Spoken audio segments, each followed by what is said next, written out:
I'm going to spend more time on some slides than others. Let me start with just this. I like this little icebreaker. Pickett, K&E, and Post were all makers of what engineering device? I'll give you just a minute to think about that. And the answer is the slide rule.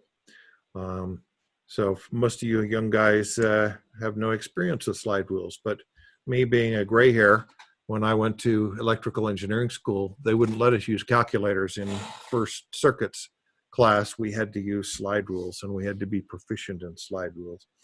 And of course, slide rules were pretty expensive for a good quality slide rule. And you walked around with the slide rule hanging from your belt in a little case. And that assured two things: that you would always have your slide rule ready, and number two, that you would never ever get a date. This is what you will learn. Here's some topics we're going to cover. I'm just going to get right into it.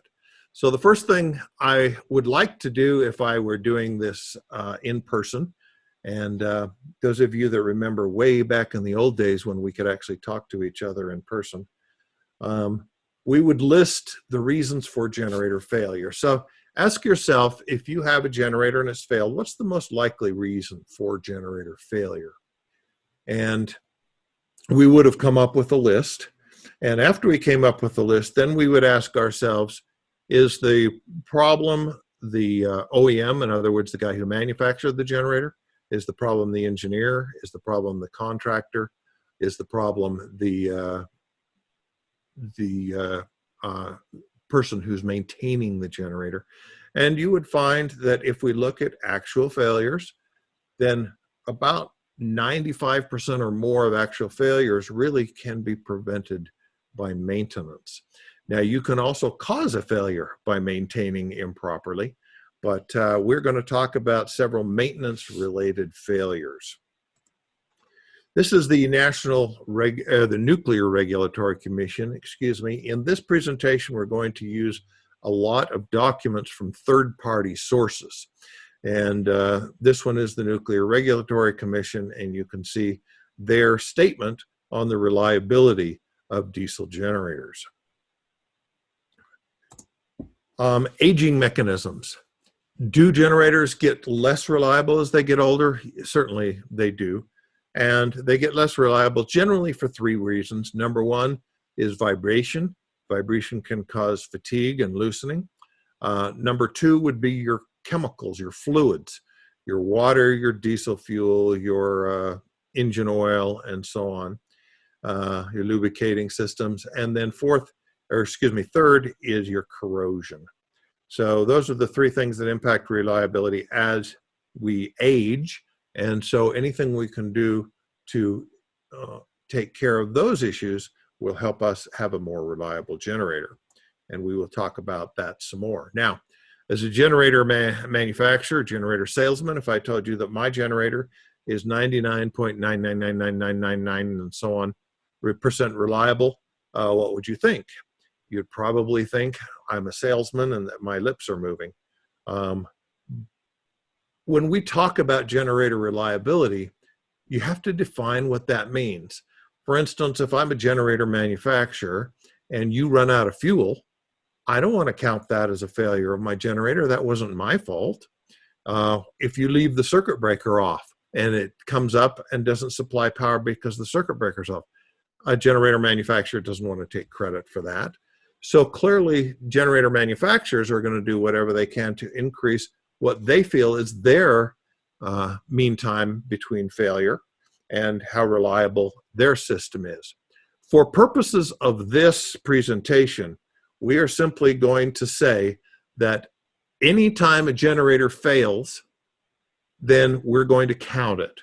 Now, if it turns out that you went out and you turned the control switch to off, that to us is still a generator failure. And so we're going to speak of it in that way. So the reliability is only as strong as the weakest link. Here's the people who are involved in this. First of all, there's the consulting engineer. He's the one that designs the system. He could make a mistake. You've got the contractor's role in installing.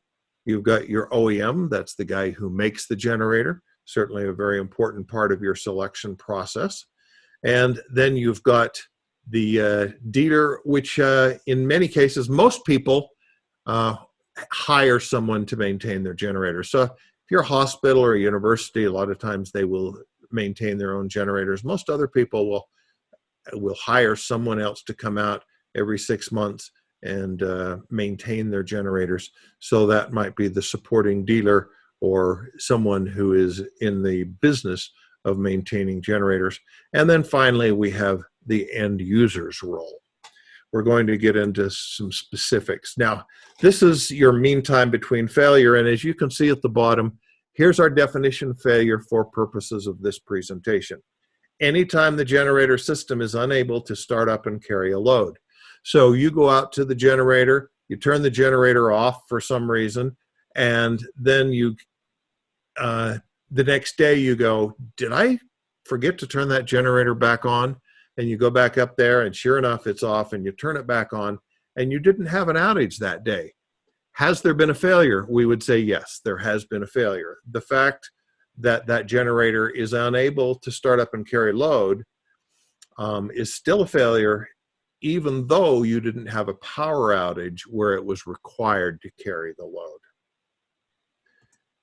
So you end up with some really high MTBF numbers because it depends on what you count in the MTBF. And as I said, manufacturers certainly are not going to want to take responsibility for you turning the control switch off.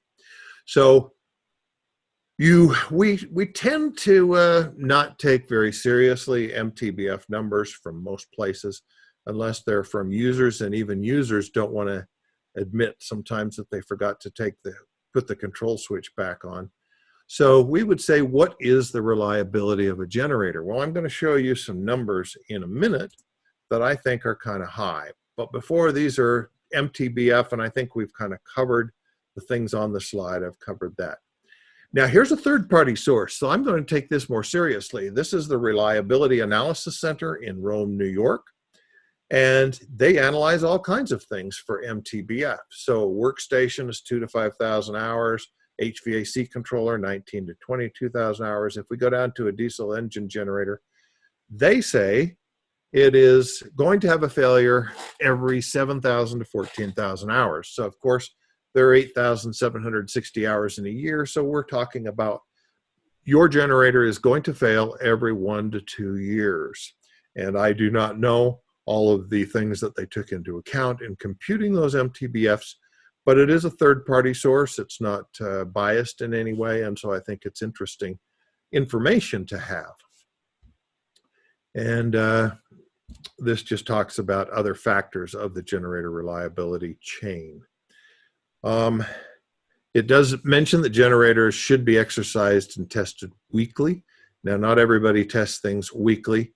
You are supposed to do that if you have an emergency generator, for instance, but if you have a standby generator, for instance, I was the director of engineering at Geneva Steel. A lot of our generators, we would go out and witness test them every month. But weekly is kind of the most common generator exercise schedule. Now, this is the U.S. Army Engineering Housing and Support Center. So here again, we're talking about a third party. And they wrote an IEEE paper, surveyed 15 generators, which were 600 to 1,800 kilowatts each. They did this for 8.1 years. They maintained the heck out of them. And if you look at the bottom, they say that the estimated reliability is 98.2%. Now, I'm not going to argue with that, but that seems awfully high to me.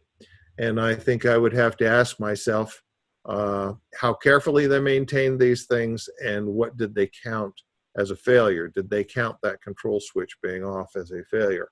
I give this class a lot, and I like to talk to people in universities because they will have many generators, 50, 60, 100 generators on the university campus. And the numbers I get for generator reliability, in other words, if you have an outage today, how many of your generators are going to start and run? Typically, people would say 90 to 95%, something like that. If they maintain their generators well, they would say probably 95, 96%.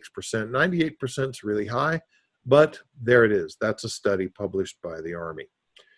even if we consider this study, realize that if your reliability is 98%, that means on every outage, you stand a 1 in 50 chance of that generator not working. And we generally tend to say, oh, I have a standby generator, so I don't need to worry about power outages. Well, there are two kinds of mechanical equipment. There's that that's failed and there's that that's going to fail.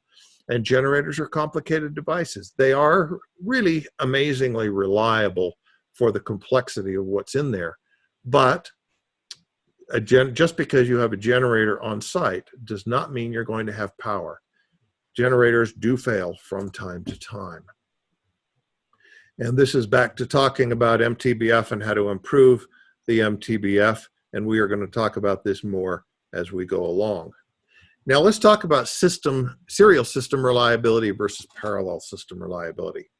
So serial system reliability says that every one of these systems must work in order for your generator to work. So let's say that subsystem A is the batteries.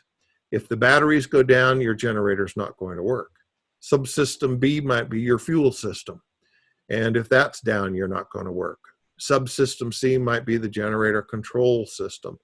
And so you look at it, and in general, each one of those systems seems pretty reliable. But when you look at the generator as a whole, then you say, wow, that doesn't look very reliable. Now consider how many systems there are in a generator. Depends on how we define systems, but there are a lot of subsystems in a generator.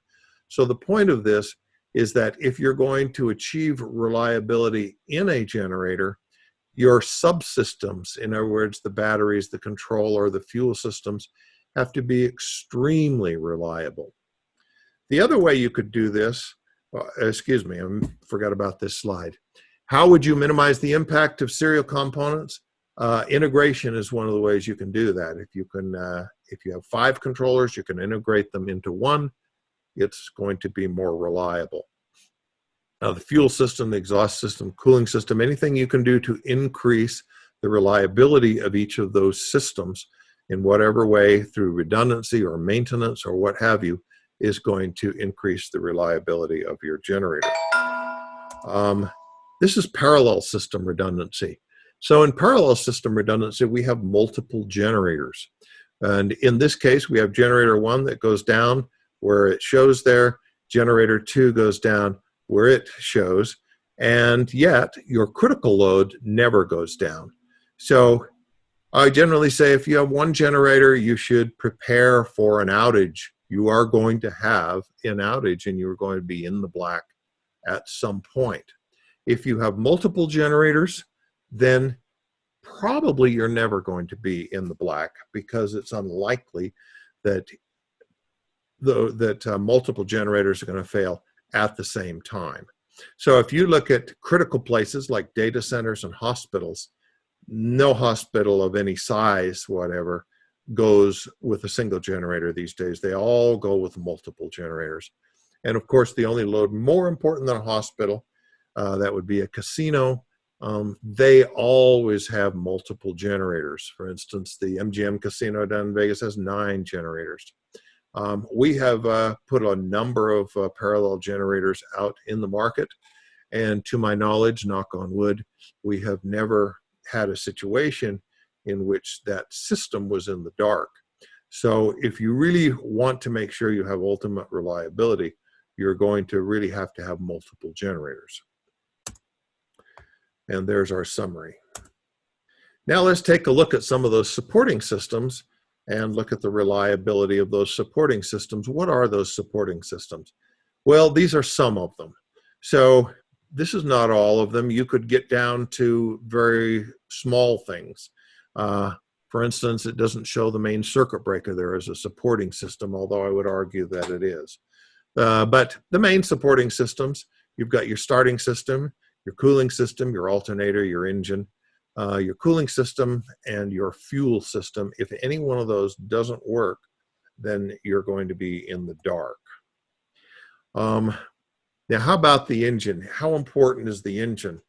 Well, I would argue it's very important. You do want a really good engine, but consider the fact that reciprocating engines, whether they be diesel or natural gas, have been around a long, long time. And when we actually look at failures in generators, it is seldom that it actually occurs in the engine. Now, it does happen, but a lot of times people are saying, oh, I bought a Caterpillar, I bought a Cummins, or I bought a Generac or a Kohler, and boy, I really got a good generator, so it's not going to fail. Well, yes, it is going to fail. And the thing that's going to preserve the reliability more than anything else is maintenance. So I talked about at the beginning of the presentation, we usually list all the things that could go wrong and then list whose fault it was that they went wrong. And when I do that, the people in the class will generally list about 95% of those items as being maintenance related. So I'm not saying that the contractor or the engineer or the person making the generator is unimportant. They're very important. But 95% of what causes a generator failure is due to lack of maintenance or improper maintenance. Now, this is a natural gas generator. Natural gas generator, actually, this is a natural gas engine. We generally have standby generators come in the form of diesel, natural gas, or propane, and the diesels are compression ignited engines that do not use spark plugs. The natural gas and propane engines, that tends to be the same engine, and they generally start life out as a gasoline engine. That's not the case in the very large engines, but in the smaller ones, we'll generally take an engine that's used in an automobile or a gasoline truck and turn it into a natural gas or a propane engine. What you see here is the parts specified in black come from the engine OEM, a Ford or a Chevy or a Toyota or what have you. And then the parts in red are added in order to convert this from the gasoline engine into a natural gas or propane engine. So moral, just because it says Ford on the engine doesn't mean you should be buying Ford parts. You generally want to buy those from the OEM who made that engine, who converted it to natural gas, because they're going to use a lot of their own parts. Is the engine the most critical element? We talked about this earlier. In general, the engine is not the most critical element, although it certainly is a critical element. And this is talking about our strong maintenance program. You need to make sure and do your fluids and filters. That's maybe the most important thing out there. And I'm going to talk about failures due to fluids here just in a few minutes. Make sure you do your visual checks. It's good to do a visual check pretty much every day. And just looking at the generator in general, and you should open the doors and take a visual check at least once a week by looking inside. Make sure that the engine's warm, that the battery charger's working at a very minimum. If you're in a university, then you're going to be pretty familiar with generators, or the airport. You know, they maintain their own, and they're very, very good at it. But if you only have one generator on your facility, a lot of people would choose to use certified dealer technicians. These are dealer technicians that are trained at the factory of the manufacturer. And at least with us, every year we have to send those technicians to be retrained and retested to make sure that they're fully up to speed. So there really is a lot of benefits to using somebody who, number one, is a certified dealer tech, but number two, this is what they do for a living. They maintain generators every single day, and they get in certain habits where those habits are going to help them not to leave that switch in the off position, or the circuit breaker off, or what have you. Now, testing is also very important, and testing will depend upon your facility, and it will depend upon what kind of generator that you have. Now, there are three kinds of generators according to the National Electrical Code. There's emergency, legally required, and your optional standby. An emergency generator is a generator where someone could die if that generator doesn't work. So you obviously think of hospitals and surgical centers and things of that sort. But actually, most emergency generators are on buildings. And the reason they're there is to allow for building evacuation. So if you need the generator for building evacuation in the case of a fire, it becomes an emergency generator. The next one is legally required generator. Legally required generators are those that could hamper firefighting or could cause health harm. So let's say a water supply system or a sewage treatment plant, something like that would not be emergency, but it would be legally required, because clearly if there's a power outage, you don't want your sewage treatment plant to be backing up and so on. If you have an emergency or a legally required generator, there are lots of requirements under NFPA 110. NFPA 110 only applies to legally required and emergency generators, and we're not going to go into that too much today, but it requires many types of tests. We will be doing an upcoming seminar that pretty much spends the entire seminar on NFPA 110. But if you have NFPA 110, you should be doing your periodic load tests, your load banking, and your weekly tests, and you should be testing your transfer switches. If you have a optional standby generator, then there's no code requirement for you to do testing, but that doesn't mean you don't want to do testing. You still want to keep that generator reliable, and so you ought to think very carefully about using the same sort of testing that the emergency and legally required generators are seeing. This is alternator construction. Some manufacturers of generators make their own alternators. Some do not. So this lists some things about alternator to be aware of. In general, alternators are quite reliable, and they generally are wound with Class H materials for generators. Good generators, almost all generators now have 2/3 pitch. We will get into that when we talk about alternators on another webinar. And PMG is your permanent magnet generator, which we, again, will get into on the alternator webinars. Very important that you have proper cooling air. If you're inside, you've got to make sure that the louvers are appropriate. So your louvers should be, for the outgoing louver, they should be larger than your radiator. For the incoming louvers, they should be 1.5 to 2 times the radiator. And you need to make sure that you have appropriate cooling air, and the place where the air goes out of the room isn't near where the place comes into the room, so you can get recirculating air. So air is very important in indoor generators. It also is important in outdoor generators. For instance, if you put a generator in and you build a brick wall around all 4 sides of it, then you're going to get recirculating air in there, and you may have a lack of cooling air even though the entire top's open. Alternators. I have never really seen a big problem with this because electricians are very, very good, but take a look over here to the left. You've got phase A, phase B, phase C. You can run single-phase loads on a 3-phase generator, but if you run too many single-phase loads, and you could overload one of those phases and still not overload the generator. So it's nice to balance your single-phase loads amongst the 3 phases. Now, I think this is a very important slide.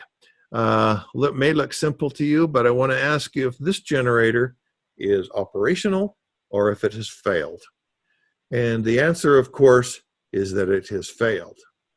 Now, there's 2 reasons why the generator may have failed. Number one, a lot of times when somebody goes out to service the generator, or they're going to service some switchgear or get into some wiring, what have you, they're going to turn off the circuit breaker. All you need to do is forget to turn that circuit breaker back on, and you have a failed generator. We had actually a hospital application, a VA hospital, I remember one time, where they called and said, we're in a world of hurt. The generator doesn't work again, and we were in an outage, and we ran up there, and guess what? The circuit breaker was off. This happens all the time. And so people who maintain generators all the time and are used to it will always have procedure to make sure and double check that. But make sure that circuit breaker gets turned on. The other thing is, I hate shunt trips. I hate them with a passion, but sometimes they're required by the fire marshal. And so what happens is, if you have a fire, they may want you to shunt trip that breaker. Now, hopefully they won't, because in a fire, you want your generator to be operational to evacuate people from the building and so on. But there are times in which engineers or fire marshals will require a shunt trip on a circuit breaker. Then somebody comes in to test the fire alarm system, and boom, it shunt trips the breaker. They go home, the fire alarm system looks fine, but now your breaker has failed because you just shunt tripped it to neutral position, and it's not going to close by itself. So believe it or not, this is a very common reason for generator failure. Here's the fuel systems. So let's talk now about reasons for generator failure. I've never seen any place that said, here's the top 10 reasons for generator failure and the percentage of failure caused by generators that was published by any standards organization.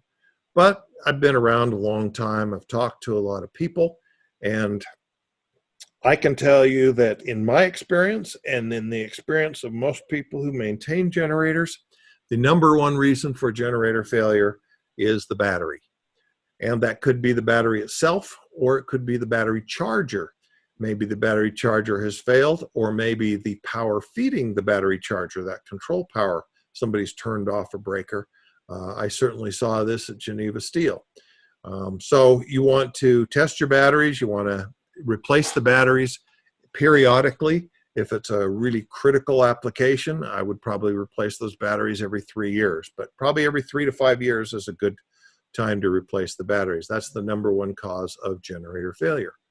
What's the number two cause of generator failure? Diesel fuel systems. They cause generator failure all the time. And I will admit to one of my failings. I'm an electrical engineer, and so like to somebody with only a hammer, everything looks like a nail. To an electrical engineer, all problems are electrical, right? So we had harmonics problems on the generator, and when the harmonics were getting too high, the generator would go unstable, but it didn't really make sense because the generator we had in there should have been very stable with those harmonics. And I spent an entire day looking at different harmonics mitigation techniques to reduce the harmonics, because on a generator, if your voltage regulator can't read the voltage, then obviously it can't control the voltage. And so in particular, generators with single phase voltage regulators that are peak sensing can be very susceptible to harmonics, and harmonics can cause the voltage to go unstable. Now, on the particular generator we were looking at, it had a 3-phase RMS sensing voltage regulator, which should have been just fine. After all, that day I went home having not solved the problem. Well, the next day they brought out a load bank just to load bank the generator and make sure everything was working. And guess what? The problem was a dirty fuel filter.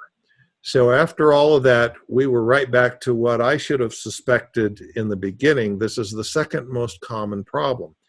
Fuel filters can be clogged. They can also be partially clogged, as this one was. So we were getting up to about 90% load with the fuel filter that was in there. And when we tried to go over 90%, then we had a pressure drop in the fuel line, and the voltage would go unstable because the engine would start slowing down. So it's really an engine problem. So it's very important that you check your fuels, and we're going to get into that in a minute. There's two types of fuels, of engines. There's compression ignited and spark ignited, and of course, we've talked about those. Spark ignited could be natural gas, it could be liquefied petroleum vapor, liquefied petroleum liquid, or you could have a dual fuel which uses both of those. Why would you use a diesel, or why would you use natural gas? Well, first of all, there's cost. At 150 kilowatt, a diesel generator and a natural gas generator are about the same price. But when you get above 150 kilowatt, the diesel quickly becomes cheaper. When you get up in 400, 500, 600 kilowatts or higher, a natural gas generator is going to be approximately double the cost of a diesel generator, because the engine has to be approximately twice as big, give or take. Below 150 kilowatts, all the systems on the diesel, the emission system, the controls, the fuel systems add to the price. And so if you look at a residential generator, for instance, you can probably get a nice residential generator, maybe even as low as $2,000, let's say $2,000 to $4,000. If you wanted to buy a diesel generator for your house, you'd probably be looking at $25,000 to $30,000 for a residential generator. So there's cost. In addition, diesel has its own fuel, and so if you don't have natural gas, of course, that works better, has a little better transient response, higher power density, that means smaller engine. And if you need on-site fuel, then of course diesel can provide that. Natural gas generators tend to be more reliable than diesel generators, and we talked about that in another webinar. There's the convenience, they never run out of fuel, and they're much more maintenance friendly, and they're more reliable because you don't have problems with diesel fuel and diesel fuel filters and so on. And of course, they're cleaner. Biofuel is a system in which it is a diesel generator, but it can run up to 75% natural gas. So it'll run completely on diesel, or it'll run on diesel and natural gas. It cannot run on natural gas alone. And that is another option it's probably 20% more than a standard diesel engine, but your fuel tank will last a long time, and it's cleaner, and so it can be a system to look into.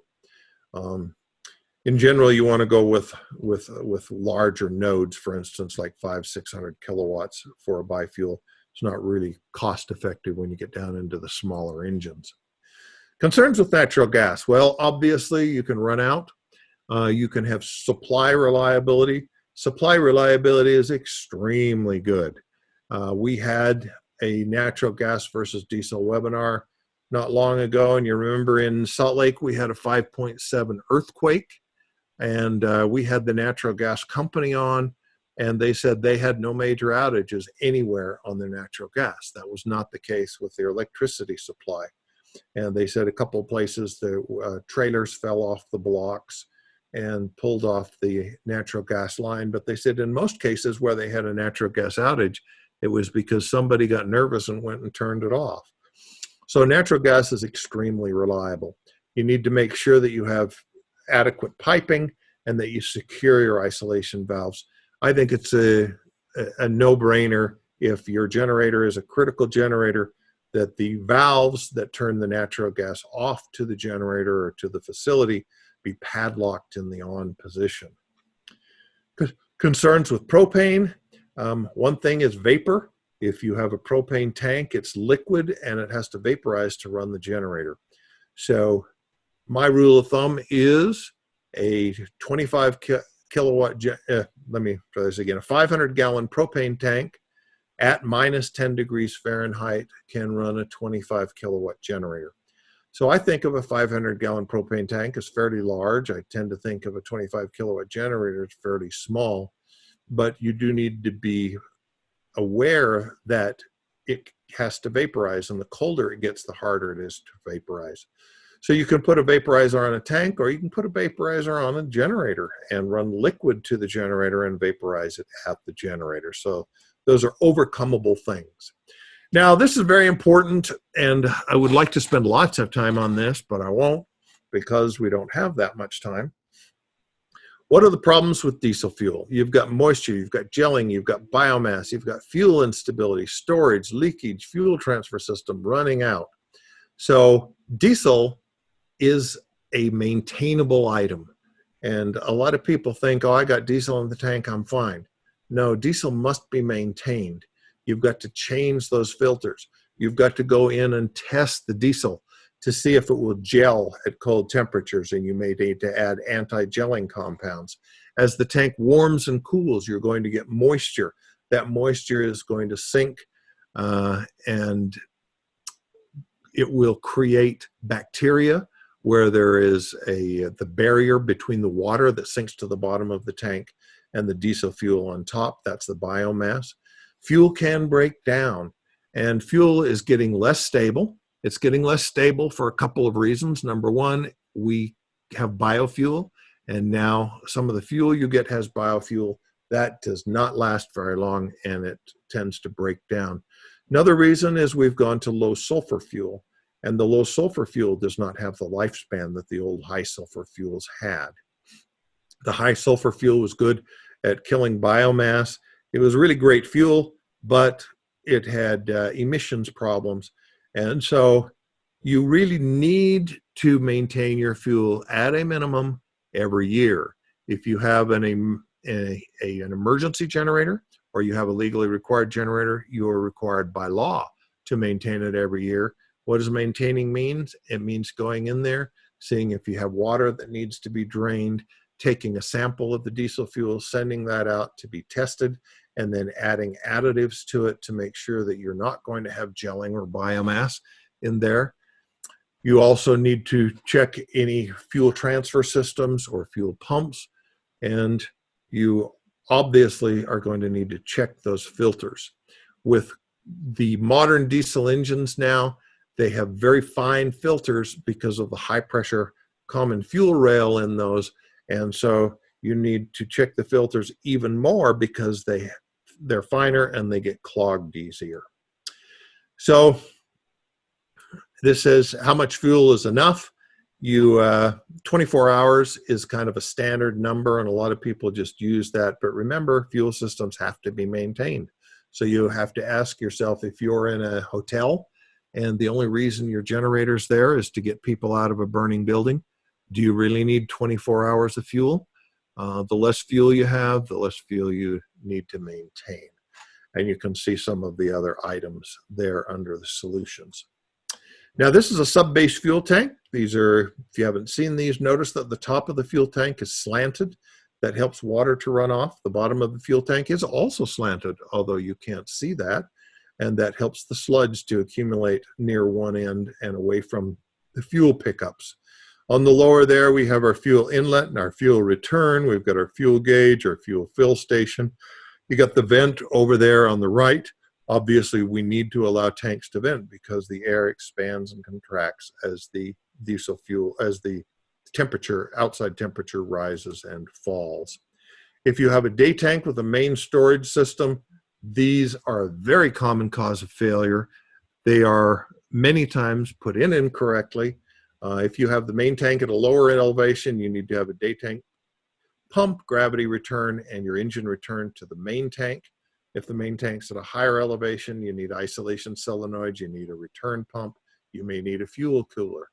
And so you need to make sure that these things are put in correctly, and this is a place where I see them commonly not put in correctly. But then there's a lot of parts and pieces in there to fail, so you need to make sure that your fuel transfer system is maintained and tested along with your generator.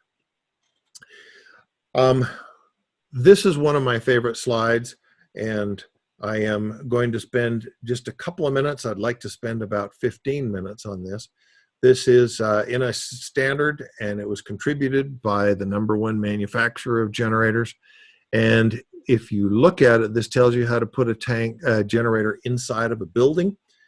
If you will look carefully, and I don't have time to get into it too much, but there are a number of code violations in here, which I think is kind of hilarious. If you look at the batteries, for instance, who would put batteries on the floor? Trip hazard, safety hazard. If you look at the fuel return line, that is supposed to be going back to the main tank. If you look at the silencer has to tilt towards the outside, not towards the generator. You also need a water drain in here, and I could go on and on. There's lots of code violations. I tend to find code violations in almost every case when I look at indoor generators. So these can be tricky, and I'm a fan more of outdoor generators because you don't have to rely on the contractor to know all of these things that need to be put in there in order to comply with the code. These are failure modes in fuel transfer schemes.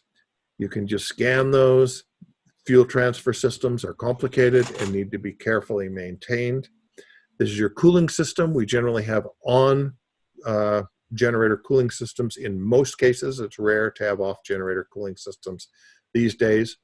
You've got to limit your generator room temperature. And here's the rules of thumb that I indicated to you a little bit earlier. Your starting system, there's your batteries. One of the things that can be very helpful is to use a battery heater. And if you put a battery heater, that's going to keep that battery warmer. If we look at this, at 80 degrees, let's assume the engine requires 100% power and you get 100% power from your batteries. If you go to 32 degrees, now your batteries can only provide 65% of what their cold cranking amps would have been at 80 degrees, but your engine requires 155% more power to crank. You get down to 0 degrees and you can see it gets worse. So on my batteries, going back here, we generally use lead acid batteries. NiCad isn't really a factor, and I haven't seen lithium come much into the generator market yet, although it may happen at some point. But a battery heater is cheap, and in cold climates can keep the battery warm, and that's especially important on natural gas generators. This talks about indoor versus outdoor, and I think we talked about that in the slide before. So we'll go through there. And our final quick section is on control systems. These are the things that make up the control systems. The more of that you can integrate, the better. So if you have a separate voltage regulator, a separate governor, a separate generator set controller, then if any one of those fails, you are out of a generator. If you can combine those into single boards and single controllers, your generator set will increase drastically in reliability. These are some of the things that you can do to increase control system reliability.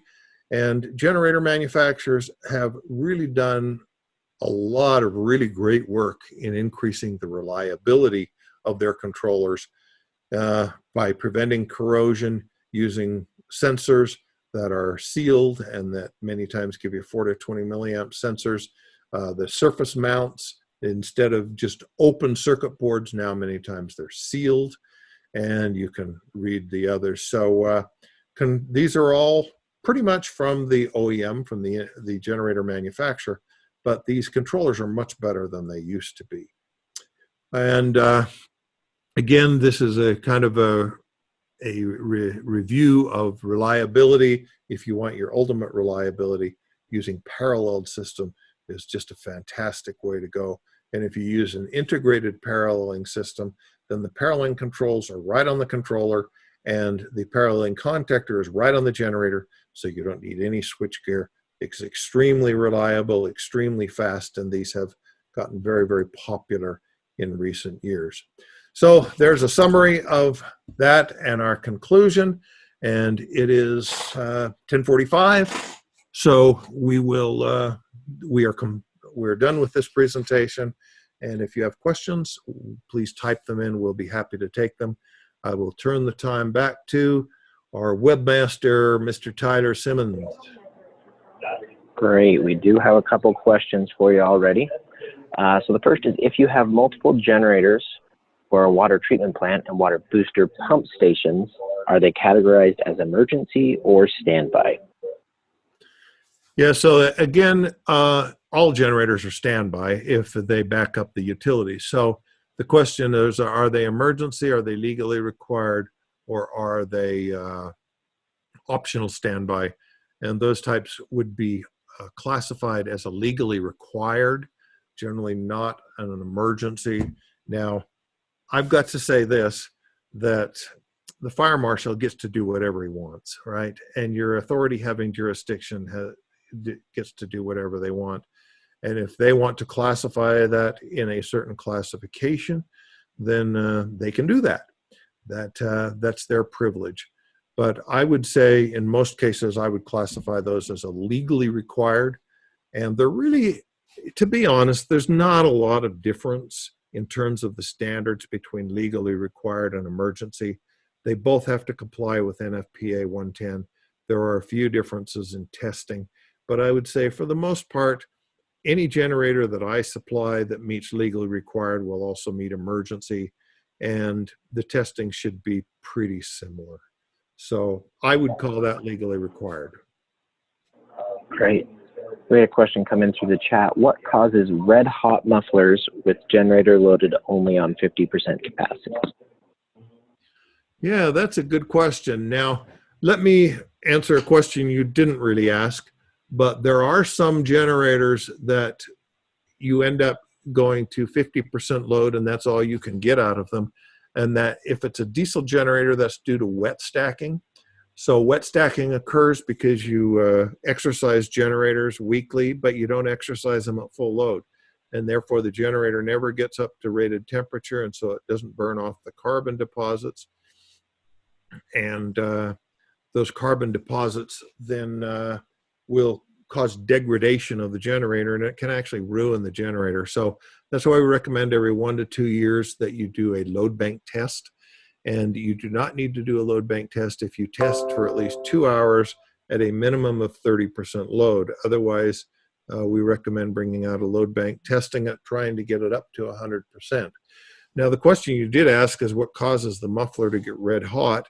And mufflers can tend to get hot, and sometimes we would say, people would say, oh, that muffler's awfully hot when it's actually running the way it's supposed to.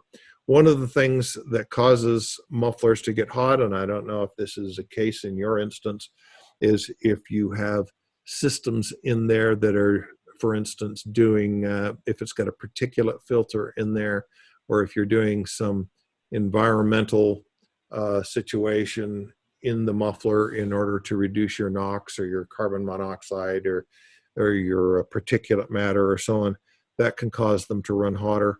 Beyond that, I would say that we're talking airflow, and so you'd have to look at airflow. Those are the things that come to mind. Great. Next question. They mentioned that they always thought breakers should be closed when it's running up to full speed. Is that correct?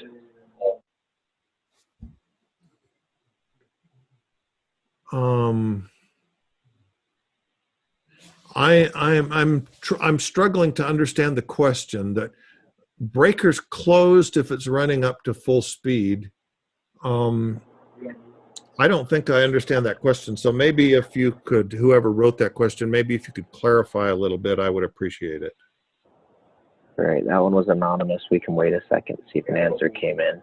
I believe that came in about the time you were talking about the shunt trip. Oh, okay. I mean, clearly, if you're going to generate power, the breaker has to be closed. And my opinion is the breaker should be closed all the time, except whenever you're doing maintenance. Great. All right, we haven't received any clarification on that one, and we haven't received any other questions. So we'll go ahead and thank everyone for joining us today, and we look forward to seeing you in future webinars.